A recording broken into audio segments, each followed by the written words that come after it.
सोचिए, 6 और 7 नवंबर 2025 डिप्लोमैटिक दुनिया में एक खबर से हलचल मच जाती है।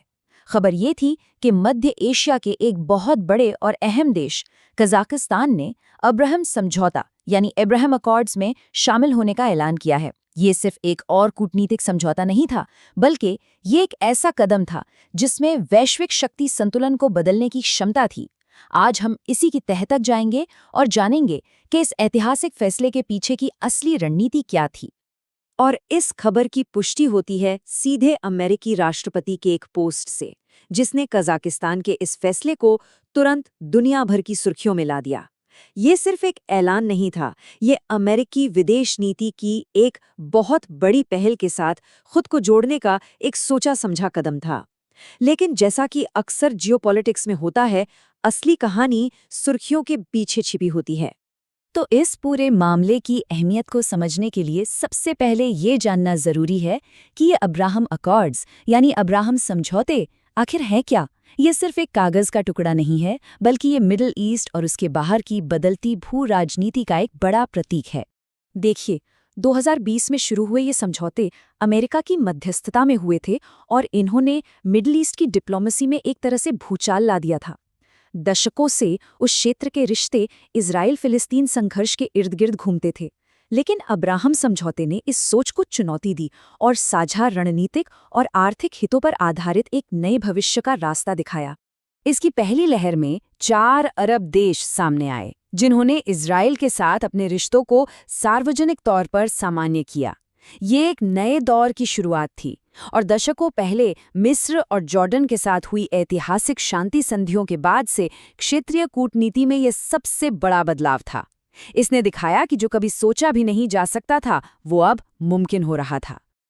लेकिन कजाकिस्तान की कहानी इन शुरुआती देशों से बहुत अलग है और यहीं से ये पूरा मामला एक दिलचस्प पहेली बन जाता है। सवाल ये है कि कजाकिस्तान को इस समझौते की जरूरत ही क्यों पड़ी, जब उसके पास वो चीज पहले से ही थी जिसे पाने के लिए दूसरे देश कोशिश कर रहे थे। देखिए, फर्क साफ है। एक तरफ वो देश थे जो 2020 में पहली बार इजराइल के साथ रिश्ते सामान्य कर रहे थे, और दूसरी तरफ था कजाकिस्तान, जिसके इजराइल के साथ पूरे डिप्लोमैटिक रिश्ते तो 1992 से ही थे, यानी सोवियत संघ के टूटने के ठीक बाद से। तो ये कोई नया रिश्ता बनाने के बारे में नहीं था, बल्कि एक पुराने रिश्ते को एक बहुत ही सार्वजनिक और रणनीतिक अंदाज में एक नया मोड़ देने के बारे में था। तो सबसे बड़ा सवाल यही उठता है, जब रिश्ते 30 साल से ज्यादा वक्त से सामान्य थे, तो फिर एक नॉर्मलाइजेशन समझौते में शामिल होने का मतलब क्या था? इसका जवाब छिपा है कजाकिस्तान की बहुत ही कुशल और जटिल मल्टी वेक्टर विदेश नीति में। ये एक ऐसी रणनीति है जिसने उसे दुनिया की बड़ी बड़ी ताकतों के बीच अपना रास्ता बनाने में मदद की है। तो यहाँ से खेल दिलचस्प होता है। कजाकिस्तान के लिए अब्राहम समझौते सिर्फ एक समझौता नहीं, बल्कि एक स्ट्रैटेजिक टूल थे, एक ऐसा जरिया जिससे वो एक तीर से 3 बड़े निशाने साध रहा था, और हर निशाना दुनिया की एक बड़ी ताकत की तरफ था। सबसे पहला और सबसे अहम कारण जियोपॉलिटिक्स। एक ऐसी दुनिया में जहां बड़ी ताकतों के बीच खींचतान बढ़ रही हो, कजाकिस्तान ने इस कदम के जरिए वॉशिंगटन को एक साफ सिग्नल दिया। ये सिर्फ एक इशारा नहीं था, बल्कि ये एक रणनीतिक ऐलान था कि हम आपके साथ अपने रिश्ते मजबूत करना चाहते हैं। दूसरा कारण पैसा यानी इकोनॉमिक्स, और ये आंकड़ा देखिए, $17.2 बिलियन। ये सिर्फ एक नंबर नहीं है, ये अमेरिकी कंपनियों के साथ हुए नए समझौतों की कीमत है, जो कजाकिस्तान की अर्थव्यवस्था के लिए एक गेम चेंजर साबित हो सकते थे। और ये सौदे सिर्फ पैसों के बारे में नहीं थे, ये कजाकिस्तान के भविष्य में एक रणनीतिक निवेश थे। महत्वपूर्ण अमेरिकी टेक्नोलॉजी और इन्वेस्टमेंट तक पहुंच बनाकर कजाकिस्तान अपनी अर्थव्यवस्था को आधुनिक बना सकता है, उसे सिर्फ कच्चे माल पर निर्भर रहने से बचा सकता है और 21वीं सदी की ग्लोबल इकोनॉमी में एक बड़ा खिलाड़ी बन सकता है। और तीसरा कारण है संसाधन। ये एक आंकड़ा सब कुछ बयां कर देता है। दुनिया का 40% से ज्यादा यूरेनियम। सोचिए, कजाकिस्तान सिर्फ एक देश नहीं, एक एनर्जी सुपर पावर है। ये उसका रणनीतिक तुरुप का इक्का है, जो उसे ग्लोबल स्टेज पर एक खास जगह देता है। और बात सिर्फ यूरेनियम की नहीं है, ये टंगस्टन, मोलिब्डेनम और रेयर अर्थ मेटल्स के बारे में भी है। ये वो ज़रूरी खनिज हैं जिन पर आज की मॉडर्न इकोनॉमी चलती है। तो अमेरिका के साथ पार्टनरशिप करके कजाकिस्तान खुद को चीन और रूस पर निर्भर सप्लाई चेन का एक मजबूत विकल्प बना रहा था।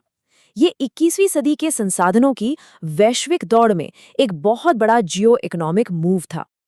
और ये सब हमें कजाकिस्तान की विदेश नीति के केंद्र में ले आता है, वो मुश्किल संतुलन जिसे मल्टी वेक्टर अप्रोच के रूप में जाना जाता है। ये एक तरह से कूटनीति की रस्सी पर चलने जैसा है, बहुत मुश्किल, लेकिन कजाकिस्तान की आज़ादी और तरक्की के लिए बेहद ज़रूरी। इसे ऐसे समझिए, एक तरफ रूस और चीन हैं जिनके साथ कजाकिस्तान के गहरे सैन्य और आर्थिक रिश्ते हैं, जिन्हें वो नज़रअंदाज नहीं कर सकता। दूसरी तरफ अमेरिका है, जो टेक्नोलॉजी, इन्वेस्टमेंट और बाकी ताकतों को बैलेंस करने के लिए ज़रूरी है। अब्राहम समझौते वो एकदम सही टूल बने जिसने कजाकिस्तान को अमेरिका के करीब आने का मौका दिया, वो भी बिना अपने शक्तिशाली पड़ोसियों की रेड लाइन को पार किए। जाहिर है, इतने बड़े और साहसिक कदम का असर तो पूरी दुनिया में होना ही था, और हुआ भी। इस कदम ने प्रशंसा और आलोचना दोनों को जन्म दिया और इस क्षेत्र की जटिल राजनीति को उजागर कर दिया। प्रतिक्रियाएं काफ़ी अलग-अलग थीं, जो डिप्लोमेटिक जटिलताओं को दिखाती हैं। हमास के लिए ये एक विश्वासघात था, ईरान के लिए यह अपने पड़ोस में बढ़ती अमेरिकी और इजरायली मौजूदगी को लेकर एक चिंता का संकेत था, और रूस और चीन के लिए ये एक ऐसा घटनाक्रम था जिसे उन्हें सावधानी से मैनेज करना था। तो कुल मिलाकर बात यह है कि कजाकिस्तान के इस कदम ने अब्राहिम समझौते की परिभाषा ही बदल दी।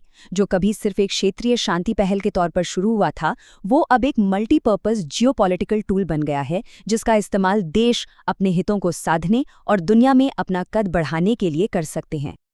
और ये हमें एक आखिरी और बड़े सवाल पर लाकर छोड़ देता है। जैसे जैसे दुनिया की ताकत का संतुलन बदल रहा है, क्या हम एक ऐसे नए दौर में दाखिल हो रहे हैं जहां देशों के रिश्ते पारंपरिक सैन्य गठबंधनों से नहीं बल्कि स्ट्रेटेजिक इकोनॉमिक पार्टनरशिप से तय होंगे? कजाकिस्तान का ये साहसिक कदम तो शायद यही इशारा कर रहा है कि भविष्य आ चुका है। अगर ये वीडियो आपको पसंद आया हो तो लाइक जरूर करें, शेयर करें उन दोस्तों के साथ जिन्हें यूपीएससी, लॉ या जनरल नॉलेज की तैयारी करनी है। और हाँ, सब्सक्राइब करें। आप अपने सुझाव या सवाल नीचे कमेंट में लिख सकते हैं। यूपीएससी एंड कॉम्पिटिटिव एग्जाम की गाइडेंस या मेंटरशिप के लिए संपर्क करें। Our contact information is given in description. धन्यवाद। मैं हूं कृणाल ठाकुर। मिलते हैं अगले भाग में। जय हिंद।